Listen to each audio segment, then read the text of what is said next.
O mga kababayan, naalala nyo pa ba ang eksenang ito? O, etong may dala-dala pa silang pala mga kababayan. Dating Pangulong Ferdinand Marcos sa Heroes Cemetery. Hukayin! Hukayin! Oh, yan talaga ang sigaw nila mga kababayan na pinangunahan talaga yan nina Kiko Matching Pangilinan. Dahil ang sabi nila, diktador, magnanakaw yung Marcos sa iyan eh. Galit na galit sila mga kababayan nung nalibing sa libingan ng mga bayani dahil mga Marcos magnanakaw. Hukayin ang katawan ng dating diktador. Hukayin! Hukayin natin ha. Bago pa lang niyutering. Ayon pa kay Dan Fernandez, ni VP Sara mga kababayan, na hukayin ang labi ni Marcos Sr. at itapon sa West Philippine Sea, ay nauna na itong sina Matching na nagpaplanong hukayin ang mga Marcos dahil diktador at magnanakaw. Itong pangyayaring ito, sa araw na ito, ay nilibing ang isang magnanakaw at diktadura. Oh, magnanakaw at diktadura. One eternity later. Oh, one eternity later mga kababayan. No.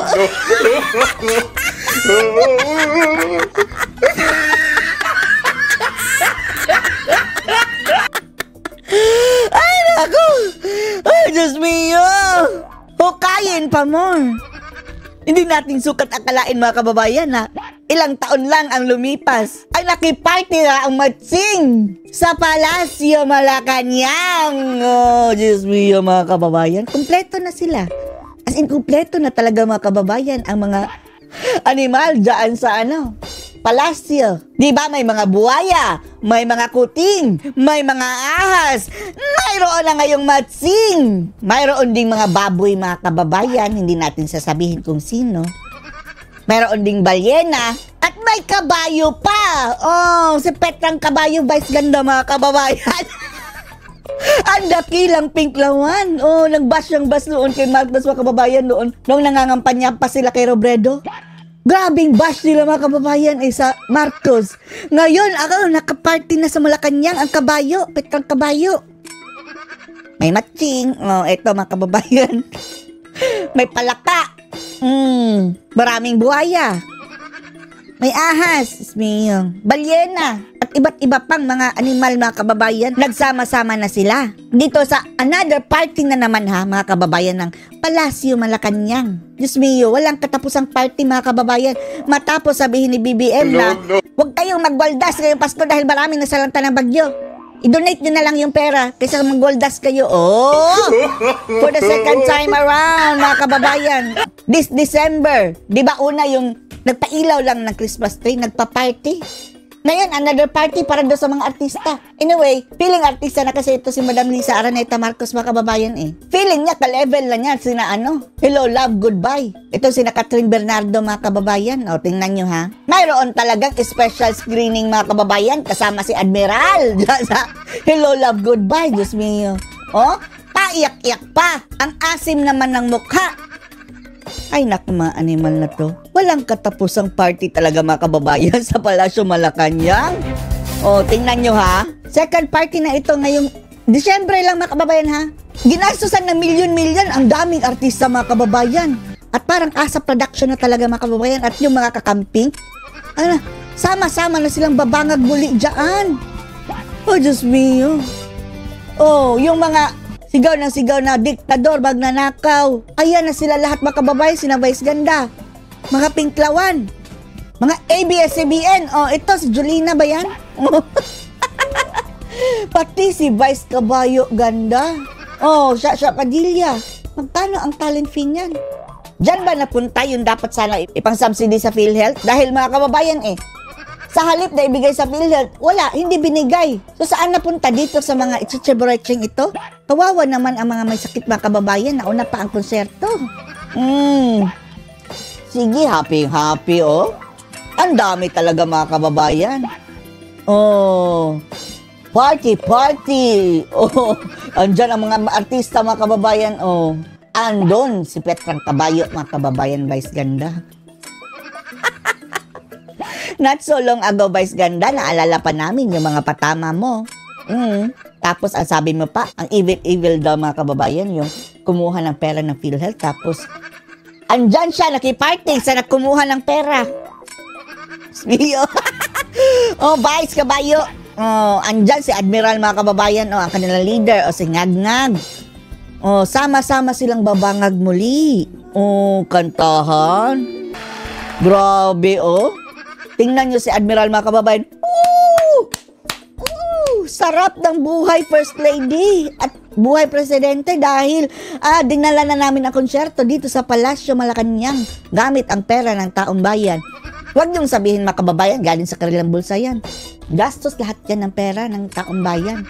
Yung pinaghirapan yung tax na hindi nga kayo nakatikim sa mga tax na iyan dahil kung saan-saan napupunta. Tapos eto mga kababayan, ginagamit pang konsyerto.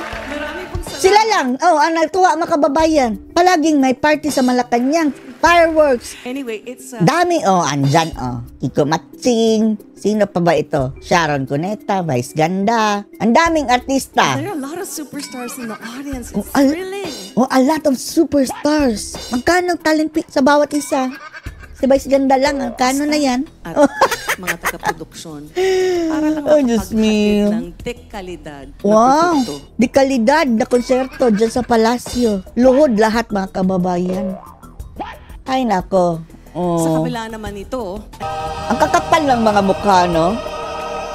Sila pa may galang magsabi mga kababayan, huwag maging galante at tuldasero ngayong Pasko dahil kawawa ang mga Pilipinong nabagyo, i-donate na lang doon sa kanila.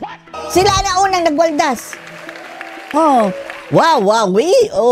happy, andon pa si mga kababayan, itong si kontrabida, Christopher De Leon.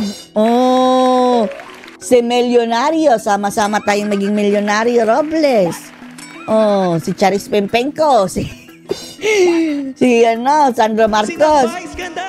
Vice Ganda.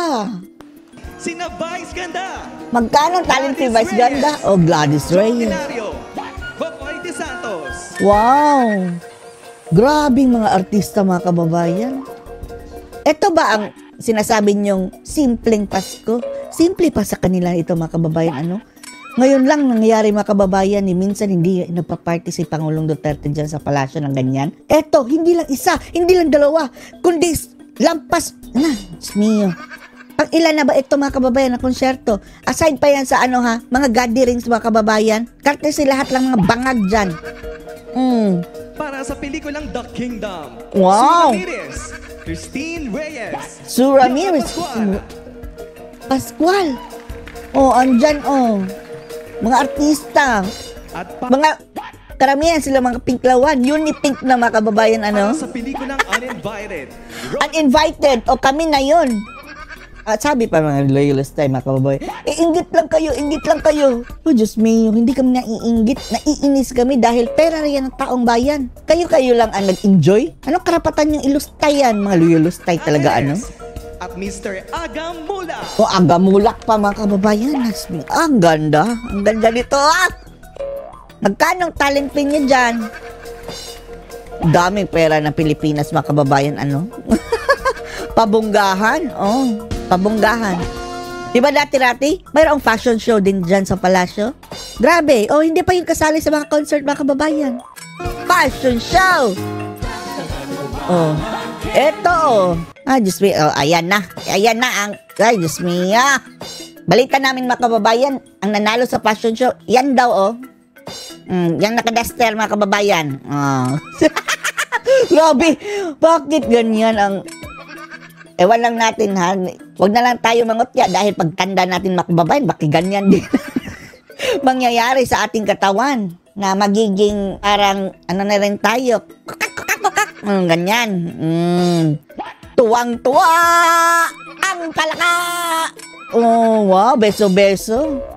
Ay, nako. Ang sarap ng buhay, mga kababayan, pera ng taong bayan, nilulustay ng mga animal na yan. Isa pasigabong palakpakan. After nyan, mga kababayan, inuman, party, laklakan to the max. You want some? Fireworks. Not to mention mga kababayan, napapakainin mo pa yan ng mga mamahaling. Mayroon pa yung mga souvenir, mga giveaways, pocket money, talent fee. Galing lahat sa pera ng bayan. Tapos reklamo sila dati mga kababayan, mga kawatan, mga magnanakaw, mga kurap. Ngayon, nakikinabang na sila mga kababayan sa paglulustay sa pera ng bayan. Wala na. Andyan na nga si Matsing, Sharon Cuneta, Vice Ganda. Ano masasabi niyo dito mga kababayan? Sa kababuyan na naman ay pinaggagawa nila dyan sa Palasyo Malacanang. Post your comments below.